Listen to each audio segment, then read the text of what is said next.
골로새서 2장 12절 말씀, 신약 성경 326쪽입니다. 우리 다 함께 한 목소리로 봉독해 올리겠습니다. 시작. 너희가 세례로 그리스도와 함께 장사되고 또 죽은 자들 가운데서 그를 일으키신 하나님의 역사를 믿음으로 말미암아 그 안에서 함께 일으키심을 받았느니라. 아멘.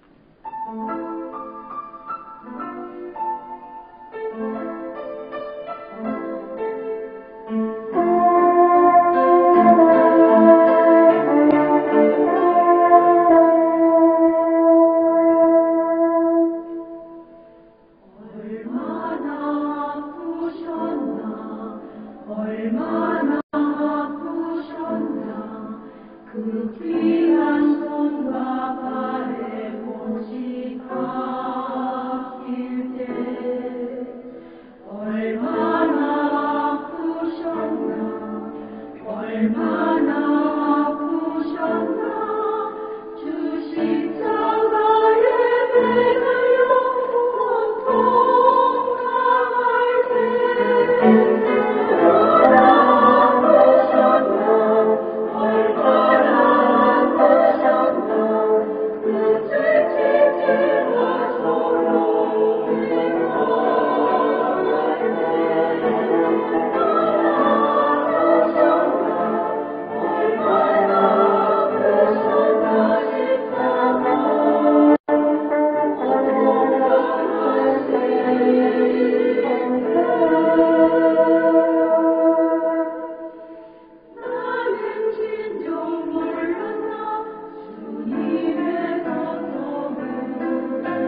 오늘 저는 여러분과 함께 그리스도와 함께 죽고 사는 침례의 의식을 우리가 생각하면서 은혜를 나누겠습니다. 우리가 보편적으로 사람들은 세례 이렇게 이야기해요. 원래 우리 한국에 기독교가 들어올 때 침례교나 이 순복음이 먼저 들어온 것이 아니라 감리교, 또 장로교, 성결교가 먼저 들어오다 보니까 성경을 번역할 때 이 침례라 하지 않고 세례라 이렇게 번역을 했습니다.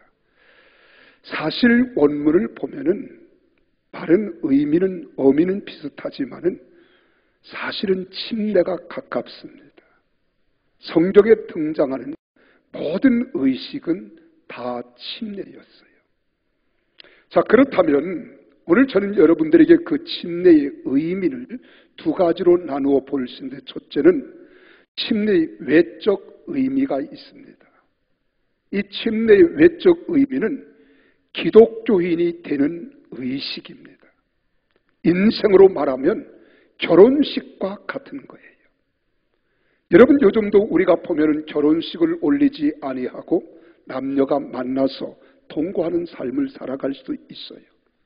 그러나 정식 부부이라고 하는 법적인 것을 얻기까지는 사람들 앞에, 모든 만인 앞에 공포하고 선언하고 서약이라고 하는 것을 거쳐야 합니다. 그렇다고 해서 부부됨을 누가 이야기하고 문제를 삼을 수는 없습니다.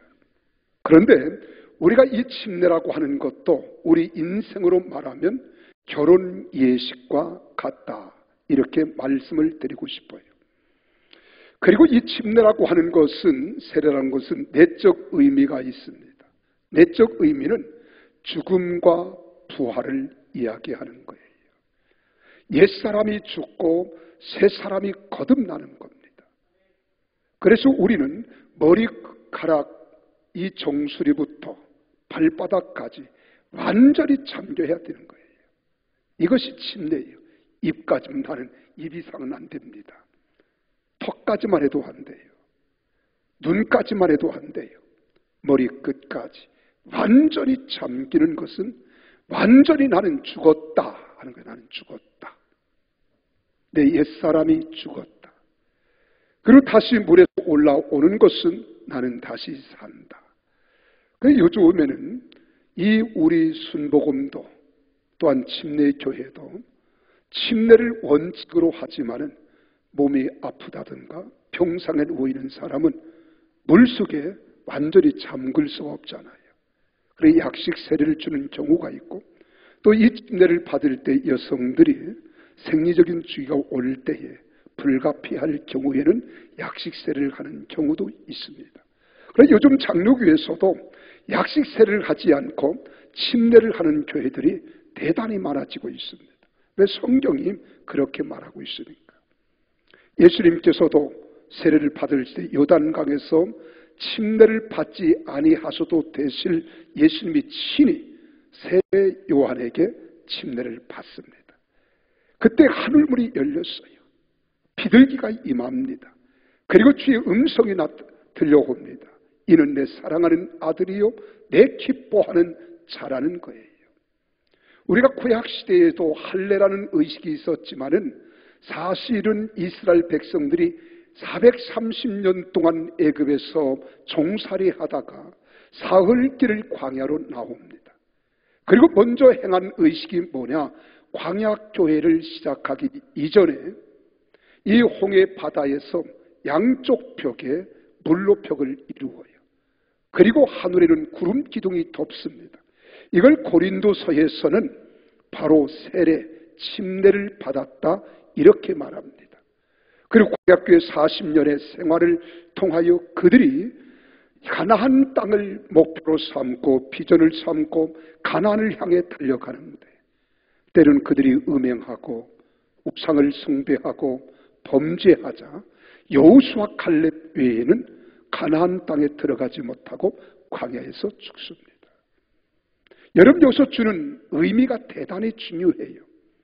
그럼 우리가 침례나 세례나 또한 우리가 이 땅에 살아가는 동안에 중요한 것이 있습니다. 그것이 바로 뭐냐? 기독교의 핵심 교리는 딱 양축을 이루는데 하나는 십자가의 사건이에요. 또 하나는 부활의 사건입니다. 십자가의 죽음이 있었기에 부활의 역사가 있는 거예요. 십자가의 죽음이 없다라면 부활의 역사도 있을 수 없습니다. 그래서 기독교의 가장 큰 핵심은 십자가의 사건과 부활의 역사, 이 두 가지가 양측을 이루는데 이것을 온전히 믿게 하는 것이 무엇이냐? 보혜사 성령이에요. 그래서 보혜사 성령님이 우리에게 임재하시면 우리 곁에서, 우리 안에서 우리의 상담자, 우리의 보호자, 우리의 인도자, 우리 양육자가 되어주시사 하나님의 진리의 말씀을 깨닫게 하시고 알게 하시고 생각나게 하시고 인도해 주시며 담대케 하시고 승리케 해 주시는 거예요. 이것을 우리는 잊어서는 신앙의 길을 바로 갈 수 없습니다. 자, 그런데 오늘 본문에 그렇게 기록하고 있습니다. 너희가 침례로 그리스도와 함께 장사되고 또 죽은 자들 가운데서 그를 일으키신 하나님의 역사를 믿음으로 말미암아 그 안에서 함께 일으키심을 받았느니라. 여러분, 세상에는 다양한 종교가 존재합니다. 그 모든 종교마다 신자들에게 제시하는 핵심적인 신앙의 길이 나름대로 다 있습니다. 제가 알기로는 불교에서는 신자들을 깨달음의 길로 인도하는 거예요. 그리고 불교에서는 이 깨달을 각자를 대단히 중요시 여깁니다. 깨달아야 된다는 거예요. 깨달아야 된다. 그래서 깨달음의 길로 인도하는 거예요. 깨달음을 통해서 불교의 교리를 터득하게 하는 것입니다. 그런데 우리 기독교는 성도들을 믿음의 길로 인도합니다. 믿음을 통해서 기독교의 진리를 받아들이고 믿게 하는 거예요. 그래서 올바른 불교 신앙을 가진 신자들은 깨달음을 추구하고 올바른 기독교 신앙을 가진 사람들은 믿음에 매진하는 거예요. 그런데 모든 신자들의 마찬가지이겠지만은 우리 기독교 성도들 중에 믿음을 바르게 이해하지 못하는 사람들이 있을 때 참 안타깝습니다. 이걸 손에 져줄 수도 없고 그리고 또한 입에 넣어줄 수도 없는 거예요. 그러나 분명한 것은 우리는 믿음에 참된 도리를 깨달아야 되는데 이것을 깨닫지 못하고 신앙생활을 가는 사람들이 우리 주변에는 참으로 많이 있음을 볼 때 안타깝습니다. 그 소중한 믿음을 오해하고 있다거나 잘못 인식하고 있다면 기독교의 신앙을 진리를 받아들일 수 없게 되는 겁니다. 이러면서 한평생을 살아가는 사람들이 있어요. 마지막 인생을 종지부 찍을 때에도 믿음이 도대체 무언가를 모르는 사람들이 없잖아 있다는 거예요. 대개 이런 사람들은 신앙생활할 때 보면 기복신앙을 추구한다든가 신비주의에 빠진다든가 세속주의 신앙에 빠지게 되는 겁니다. 그리고 그것을 기독교의 본질이라고 착각하며 살아가는 사람들이 참으로 많이 있습니다. 우리 그리스도인들은 믿음을 바르게 이해하는 것이 가장 중요한 거예요. 그러면 믿음이란 도대체 무엇인가? 먼저 세상에서는 믿음을 무엇이라고 정의하는지 우리는 사전적 의미에서 찾아본다면 사전에 뭐라고 기록했는가를 보면 압니다. 이 백화사전에 보면은 믿음이란 어떤 가치관, 종교, 사람 등에 대하여 다른 사람의 동의와 관계없이 확고한 진리로 받아들이는 개인적인 심리 상태, 이렇게 기록해 놓았습니다. 다른 사람의 동의 없이, 다시 말씀을 드리면 사실 여부와 상관이 없이 마음으로 받아들이는 것이 믿음이라고 말합니다.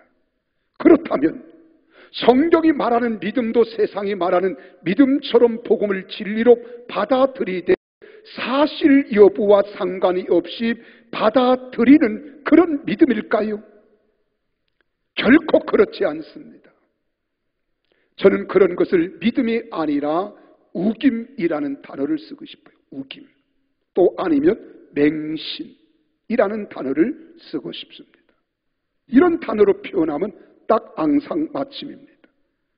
사실이 아는데 사실로 믿는 것은 우기는 것입니다. 맹신입니다. 성경에서 말하는 믿음은 무엇일까? 우리가 히브리서 11장 1절에 보면은 정확하게 정의를 내리고 있어요. 믿음은 바라는 것들의 실상이요, 보이지 않는 것들의 증거니라고 기록하고 있습니다. 여기서 실상이라고 하는 말은 우리 한국어로 우리가 번역할 때 이 표기된 헬라 언어에 이 말씀과 번역이 영어 번역과 한국 번역, 각 나라 번역이 조그마큼 의미의 뜻은 같을 수 있어도 또한 달리 표기되어 있다는 것을 우리는 알아야 합니다. 이 실상이라고 하는 말은 헬라 원어로 히포스타시스란 말이에요. 히포스타시스라고 하는 말은 바로 본체, 실체라는 뜻입니다. 실제로 존재하는 그 무엇을 나타내는 말이 바로 이 실상입니다. 그러므로 믿음은 바라는 것들의 실상이라는 말은 바라는 것들의 소망으로만 존재하지 아니하고 실제로 존재하는 것, 그것이 바로 믿음이라는 거예요. 여기서 또 말하는 이 증거라고 하는 말은 엘렌코스라는 말입니다. 이건 조사한다, 계산해 본다, 이 말이거든요. 자, 그러면 희미한 어떤 사실이, 불투명한 사실이 우리가 조사를 해서 계산을 정확히 해서 이 조사나 계산을 통해서 확실하게 드러나는 것을 말할 때 우리는 증거라 이렇게 말하는 거예요. 그러므로 믿음은 보이지 않는 것들의 증거라고 하는 말은 보이지 않아서 실체를 확인할 수 없는 것을 조사를 해서라도 계산을 통해서라도 명명백백하게 사실로 입증되는 것, 그것이 바로 믿음이라는 뜻입니다. 우리 기독교의 믿음은 실존과 실체를 중시한다는 말씀이에요. 뭔가를 신뢰하는 마음 상태로 끝나는 것이 아닙니다. 실제로 존재하게 하고 실제로 존재함을 확인하는 것, 이것이 우리 기독교의 믿음입니다. 그러므로 여러분, 믿음은 우기는 것이 아닙니다. 사람들을 욱박지르면서 맹종하라고 하는 게 아니에요. 맹신하라고 하는 것이 아닙니다. 기독교의 신앙 안에서는 두리뭉실한 믿음도 아니에요. 어영부영 넘어가는 것도 아닙니다. 기독교의 믿음은 대단히 분명하고 확신이 있어야 되는 거예요. 구체적이고 실제적이며 현실적인 믿음만 있을 뿐입니다. 예수님께서도 마가복음 9장에 보면은 아들이 때는 불에도 넘어지고 때는 물에도 넘어지는 아들이에요. 그래 예수님 제자들에게 데리고 왔지만은 제자들이 고치지 못합니다. 예수님께서 변화선에서 내려온 모습을 바라보자 예수님께 달려가서 이 아버지가 그렇게 말하는 거예요. 할 수만 있으면 내 아들을 고쳐주소서. 이 할 수만 있다는 말은 확실한 믿음이 없다는 말이에요. 불투명하다는 거예요. 두리뭉실하다는 말이에요. 그때 주님이 책망합니다. 할 수 있거든이 무슨 말이냐? 네가 실제적으로 역사를 믿는다면 믿는 자에게는 능치 못할 일이 없다. 이게 예수님의 말씀이에요. 그런데 우리는 믿음 안에서 하지 못하는 일들이 참 많습니다. 믿음의 능력이 안 나타나요. 믿음의 위력을 별로 경험하지 못하며 우린 신앙생활합니다. 왜 그럴까요? 믿음이 두리뭉실하기 때문에 그래요. 여러분, 믿음을 구체적이고 실제적이고 현실적이지 못하기 때문에 믿음을 능력을 체험하지 못하는 겁니다. 그리고 하나님을 무미건조하게 만들어요. 오직 실제적인 믿음만이 그 능력을 나타내기 때문에 확실한 믿음을 가져야 돼요. 실제적이고 구체적인 역사의 믿음을 우리가 소유해야 될 줄로 믿습니다. 여러분, 본문 말씀을 다시 볼까요? 본문이 뭐라고 기록하고 있습니까? 죽은 자들 가운데에서 그를 일으키신 하나님의 역사를 믿음으로 말미암아 그러고 있어요. 이거는 사실적인 현실입니다. 과거의 역사적인 현실이에요. 사실입니다. 수많은 사람들이 죽어서 무덤에 다 누워있지만은 우리 하나님 아버지께서는 독생자 예수 그리스도를 십자가 위에서 모든 사람들을 위하여 대속의 제물이 되게 하시고 돌아가게 하시었다가 사흘 만에 부활하신 것을, 오늘 성경이 그렇게 말합니다. 죽은 자들 가운데서 그를 일으키신 하나님의 역사를 믿음으로 말미암아 라고 이야기하는 거예요. 바울은 우리 그리스도인들이 믿어야 할 믿음의 대상은 그리스도와 함께 죽고 그리스도와 함께 사는 것이라는 말입니다. 그리스도의 죽으심과 그리스도의 부활이 믿음의 대상이라는 거예요. 기독교는 십자가의 사건과 부활의 사건을 빼어놓으면 기독교는 시체입니다. 아무것도 아닙니다. 기독교는 죽음이 있기에 부활이 있는 거예요. 십자가가 있기에 대속이 있고 부활이 있기에 영원한 소망이 있는 줄 믿으시기를 바랍니다. 예수 그리스도의 십자가의 사건과 부활을 전설이나 교회의 신앙 고백으로만 받아들인 것이 아니라 실제적이고 역사적인 하나님의 사역으로 받아들이는 것이 우리가 믿어야 할 대상인 거예요. 그리고 이 사실을 실제적으로 믿을 때에 그 믿음은 위대한 능력을 나타내는 겁니다. 어떤 능력일까요? 첫째는 그리스도와 함께 옛사람이 죽게 되는 겁니다. 죄의 습성, 속성이 죽는 거예요. 예수 그리스도의 십자가의 죽으심과 부활의 사실을 믿게 되면 예수와 함께 옛사람을 죽게 하는 능력이 나타나는 거예요. 바울은 너희가 침례로 그리스도와 함께 장사되고 라고 오늘 본문에 말씀하고 있잖아요. 침례로 그리스도와 함께 내 옛사람, 옛 속성, 옛 죄성이 죽었다는 거예요. 그리스도의 십자가와 부활을 실제적 사실로 믿게 되는 사람은 그리스도와 함께 죽는다고 말합니다. 옛사람이 죽는다는 뜻입니다.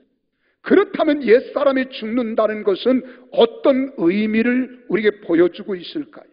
오늘 13절에 기록된 말씀을 우리 다 같이 함께 한 목소리로 읽습니다. 또 범죄와 육체의 무할례로 죽었던 너희를 하나님이 그와 함께 살리시고 우리 모든 죄를 사하시고 믿으시면 아멘 하십시오.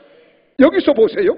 범죄와 육체의 무할례로 죽었던 너희를 살리셨다. 예수 그리스도의 십자가를 실제적 사실로 믿는 사람은 범죄하던 옛사람, 거듭나지 못한 옛사람이 예수와 함께 죽는다는 뜻입니다. 범죄의 본능이 죽는다는 거예요. 범죄의 속성이 죽는다는 겁니다. 그러면서 14절에 이어서 그렇게 말합니다. 14절 시작. 우리를 거스리고 불리하게 하는 법조문으로 쓴 증서를 지우시고 제하여 버리사 십자가에 못 박으시고 라고 말합니다. 여기서 법조문으로 쓴 증서란 율법을 뜻하는 거예요. 그런데 율법은 사람을 정죄한 도구입니다. 율법이 있기 때문에 죄가 무엇인가를 아는 거예요. 만약 율법이 없다면 죄의 소재도 알 수 없을 겁니다. 그래서 헌법이 있기 때문에 법으로 인하여 지키는 자는 준법자요, 지키지 않는 자는 범법자라고 우리는 말할 수 있는 거예요. 율법이 있기 때문에 율법이 있을 때에는 죄가 무엇인가를 우리에게 정확히 제시하고 몽학선생이 되는 거예요. 그러나 율법이 없을 때는 죄가 없는 겁니다. 그런데 오늘 여기 성경 본문에서 그렇게 말씀하고 있잖아요. 법조문으로 쓴 증서라 이렇게 말해요. 율법은 사람을 정죄하는 도구라고 했잖아요. 법이 없으면 그 어떤 행위도 정죄할 수 없습니다. 법이 있기 때문에 정죄할 수 있는 겁니다. 근데 14절에 다시 보니까 하나님은 그 법조문을 지우시고 제하여 버리사 십자가에 못 박으셨다 이렇게 말합니다. 이 말은 무슨 말이냐? 율법을 무력화시킨다는 거예요. 율법으로 심판하지 아니하고 은혜로 심판한다는 뜻입니다. 예수의 십자가를 실제적으로 믿는 사람은 율법이 관여할 수 없다는 이야기예요. 그리고 15절 말씀을 보십시오. 뭐라고 말씀하는가? 다 같이 읽습니다. 시작. 통치자들과 권세들을 무력화하여 드러내어 구경거리로 삼으시고 십자가로 그들을 이기셨느니라고 하시잖아요. 예수 그리스도의 십자가를 실제적으로 믿는 사람들에게는 사단의 권세로부터, 흑암의 권세로부터, 어둠의 영역으로부터 벗어나게 해 주시겠다는 거예요. 이것이 십자가 신앙의 능력입니다. 십자가 신앙의 위력입니다. 그래서 바울은 로마서 6장 6절에서 이렇게 말하는 거예요. 다 같이 한번 6장 6절 시작. 우리가 알거니와 우리의 옛사람이 예수와 함께 십자가에 못 박힌 것은 죄의 몸이 죽어 다시는 우리가 죄에게 종로로 타지 아니하려 함이니. 믿으시면 아멘 하십시오.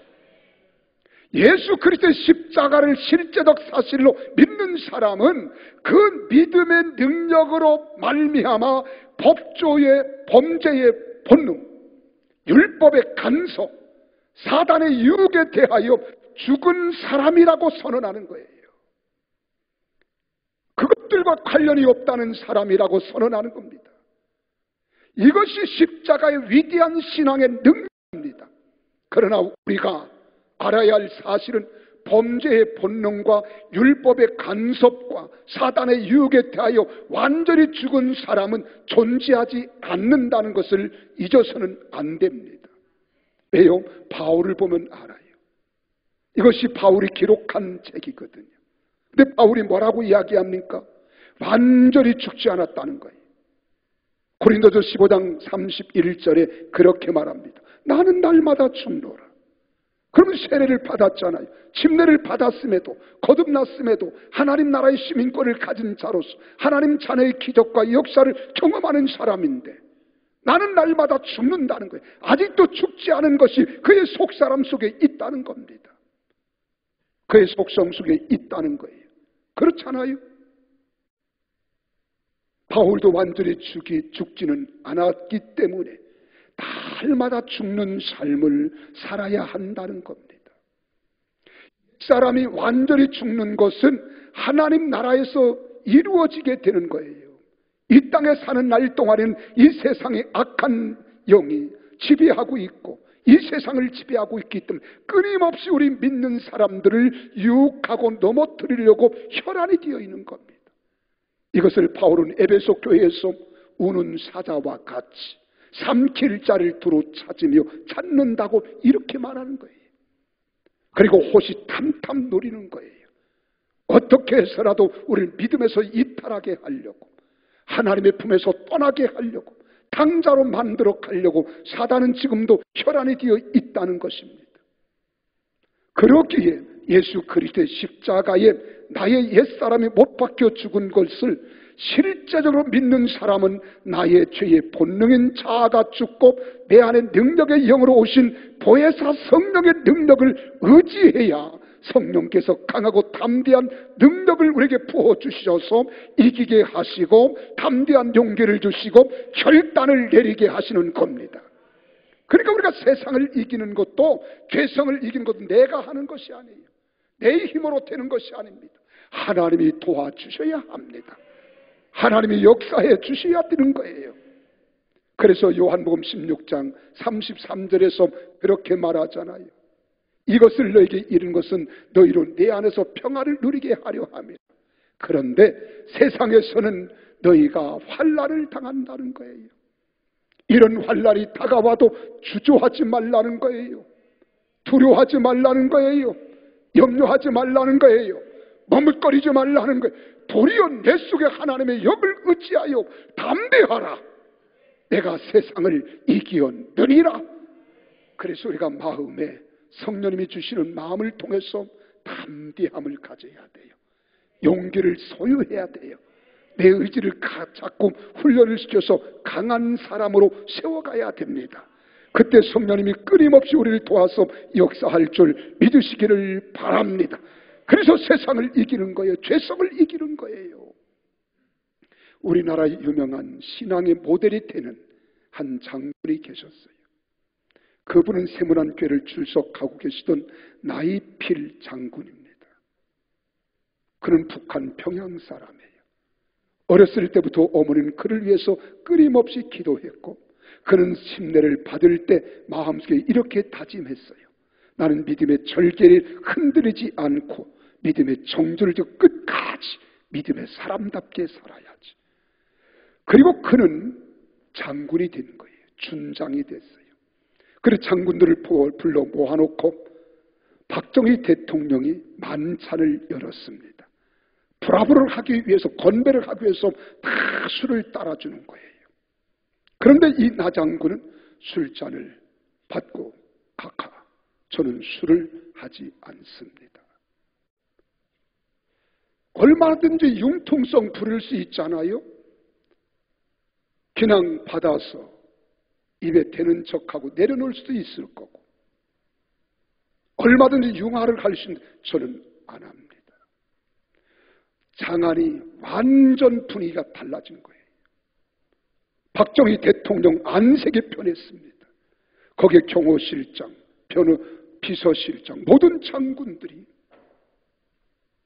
초긴장이 된 거예요. 그때 선배 장군이 카카, 우리 나장군은 술을 못합니다. 제가 대신 받겠습니다.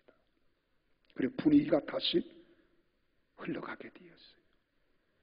경호실장은 대통령의 안색을 봅니다. 눈빛을 보고 이 사람들의 행동 거지를 다 감찰하고 철저히 감시하는 거예요. 그래서 푹 찔렀어요. 그래도 그는 변함이 없었어요. 그리고 만찬이 끝나고 흩어질 때 이 나장군 때문에 분위기가 조금 어색한 면이 없잖아 있었지만은 박정희 대통령이 지나가면서 등을 탁 두드립니다. 자네야말로 진짜 기독교인일세. 자네야말로 진짜 기독교인일세. 그리고 그 후에 나장군은 그래도 이제 하명을 기다리고 있었어요.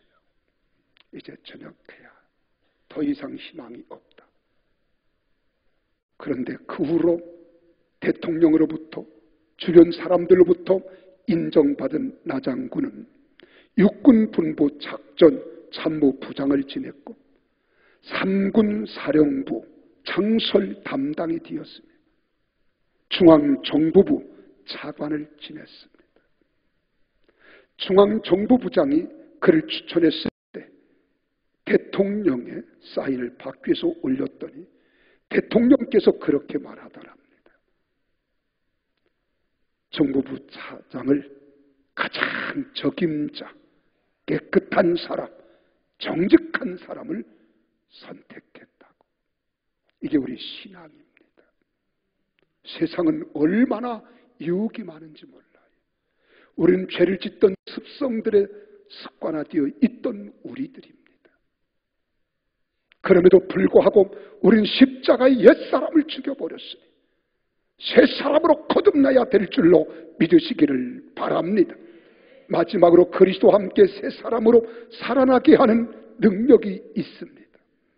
예수 그리스도의 부활을 실제적으로 믿으면 그 믿음은 우리로 하여금 예수 그리스도와 함께 새 사람으로 살아나게 하는 부활 신앙의 능력을 나타나게 하는 것입니다. 오늘 본문의 바울은 죽은 자들 가운데서 그를 일으키신 하나님의 역사를 믿음으로 말미암아 그 안에서 함께 일으키심을 받았느니라고 이야기합니다. 예수 그리스도의 부활을 실제적인 사실로 믿는 사람은 예수와 함께 새 사람으로 부활한다는 사실을 이야기하는 거예요. 여러분이 세상에서 사는 동안에도 예수의 사람으로 새 사람으로 거듭난다는 이야기입니다. 그래서 로마서 6장 8절에 바울은 이 말씀에 대하여 이렇게 정의를 내리고 있습니다. 우리 다 같이 함께 한 목소리로 읽겠습니다. 만일 우리가 그리스도와 함께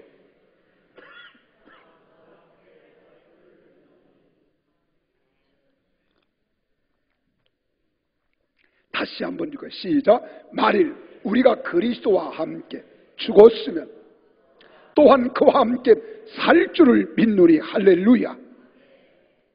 그 전절의 3절에서 5절에 보면 또 이렇게 기록합니다.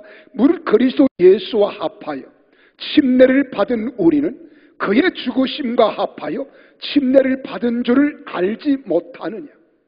그러므로 우리가 그의 죽으심과 합하여 침례를 받음으로 그와 함께 장사되었나니 이는 아버지의 영광으로 말미암아 그리스도를 죽은 자 가운데서 살리심과 같이 우리로 또한 새 생명 가운데서 행하게 하려 함이라. 다 같이요. 만일 우리가 그의 죽으심과 같은 오양으로 연합한 자가 되었으면 또한 그의 부활과 같은 모양으로 연합한 자도 되리라. 할렐루야. 우리 10절 11절도 같이 힘차게 한번 읽어볼까요? 시작. 그가 죽으심은 죄에 대하여 단번에 죽으심이요 그가 살아 계심은 하나님에 대하여 살아 계심이니 이와 같이 너희도 너희 자신을 죄에 대하여는 죽은 자요 그리스도 예수 안에서 하나님께 대하여는 살아있는 자로 여길지어다. 믿으시면 아멘. 이렇게 우리는 하라는 거예요. 그렇다면 이 모든 것들을 한마디로 축약시켜 놓은 거듭난 사람 새 사람의 뜻을 골로새서 3장 10절에서 바울은 이렇게 요약합니다. 새 사람을 입었으니 이는 자기를 창조하신 이의 형상을 따라 지식에까지 새롭게 하심을 입은 자니라. 이 말씀을 공동 번역에서는 이렇게 번역해 놓고 있어요. 새 인간은 자기 창조주의 형상을 따라 끊임없이 새로워지면서 참된 지식을 가지게 됩니다. 이렇게 번역해요. 한마디로 하나님 형상을 따라 끊임없이 새로워진다는 거예요. 우리 생명뿐만 아니라 지식까지도 새로워진다는 것입니다. 우리의 지식까지도 변화된다는 이야기예요.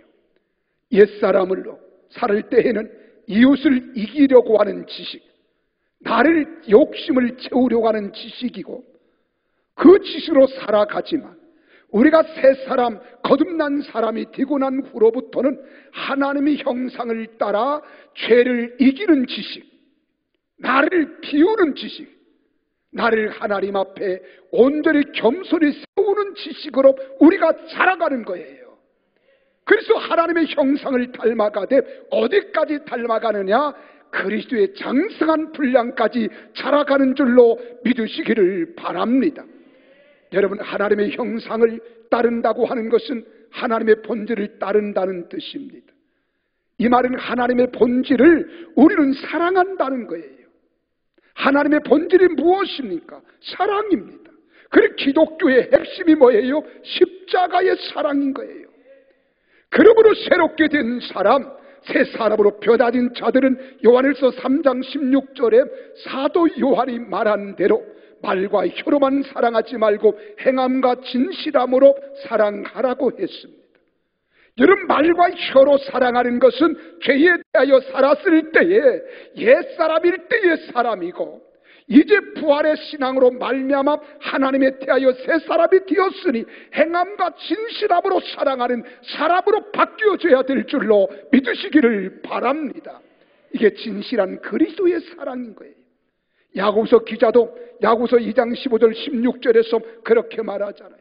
만일 형제나 자매가 헐벗고 일용할 양식이 없는데 너희 중에 누군지 그에게 이르되 평안히 가라, 덥게 하라, 배부르게 하라 하며 그 몸에 쓸 것을 주지 아니하면 무슨 유익이 있으리요?